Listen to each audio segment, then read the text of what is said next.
చాచి నెత్తిన బాత్తు దాన్ని కూడా ఎంతో తెలివిగా కవర్ చేసుకోవడం ఎట్లా కర్ణాటక ప్రభుత్వం దగ్గర నేర్చుకోవాలి. ప్రస్తుతం అక్కడ ఒక పక్క నీటి సమస్య అయితే మరో పక్కన వాళ్ళకి ఆ సంక్షేమ పథకాలకు సంబంధించి ఇంకా చాలా ఇవ్వాల. అవన్నీ ఇవ్వాలంటే డబ్బులు కావాలి. దానికోసం రకరకాల రూపంలో భారాలు వేయాలి. అందులో ఒకటి ఇప్పుడు కొత్త కాన్సెప్ట్ ఏంటంటే ఈ మన ఏజెన్సీలు ఉంటాయి కదా, సర్వీసు వెహికల్స్ సర్వీస్ చేసేటటువంటి ఆ ఓలాలు ఒబర్లు ఇట్లాంటి వాళ్ళ మీద ట్యాక్స్ వేయాలి.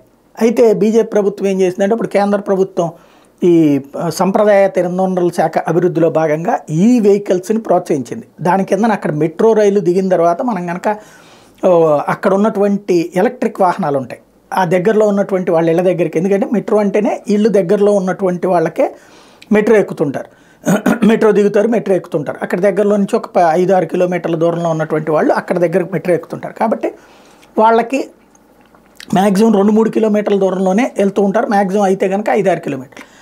ఈ వెహికల్ మీద ఎక్కించుకుని తీసుకెళ్ళి డ్రాప్ చేస్తారు. దానికి లిమిటెడ్ అమౌంట్తో సరిపోతుంది. దీని మీద ట్యాక్స్ వేయకుండా ఎగ్జామ్షన్ ఇచ్చింది. ఇప్పుడు ఆ ట్యాక్స్ వేస్తాం అని చెప్పకుండా, ఎందుకంటే కేంద్ర ప్రభుత్వం ట్యాక్స్ వద్దంది కాబట్టి అసలు ఆ వెహికల్ వ్యవస్థ మీదనే నిషేధం ప్రకటించేసింది. ఎందుకయ్యా అంటేనంట వాళ్ళతో కొన్ని తరచూ గొడవలు అవుతున్నాయట, కొంతమంది కంప్లైంట్ చేస్తున్నారట.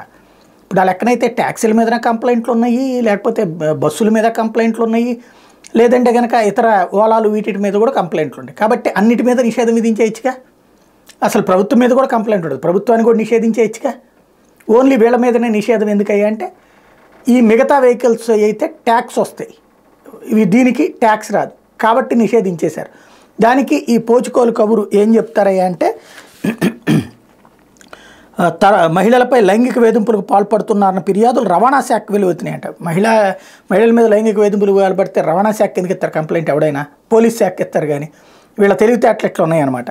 కొన్ని యాప్ ఆధారిత ప్రైవేట్ సంస్థలు నిబంధనలు ఉల్లంఘిస్తూ ప్రయాణాలకు అనువుగాని ఈ బైకులు రవాణా వాహనాలుగా ఉపయోగిస్తున్నట్టు తెలియదు. అప్పుడు వాళ్ళే ఎక్కరు, ప్రయాణికులే. నేను ఎక్కడానికి తగ్గట్టుగా లేదంటే ఎందుకు ఎక్కుతా? కానీ వీళ్ళు చెప్పడం చూడండి జనాల్ని ఎలాగ వేరే విధవాళ్ళని చేస్తారు.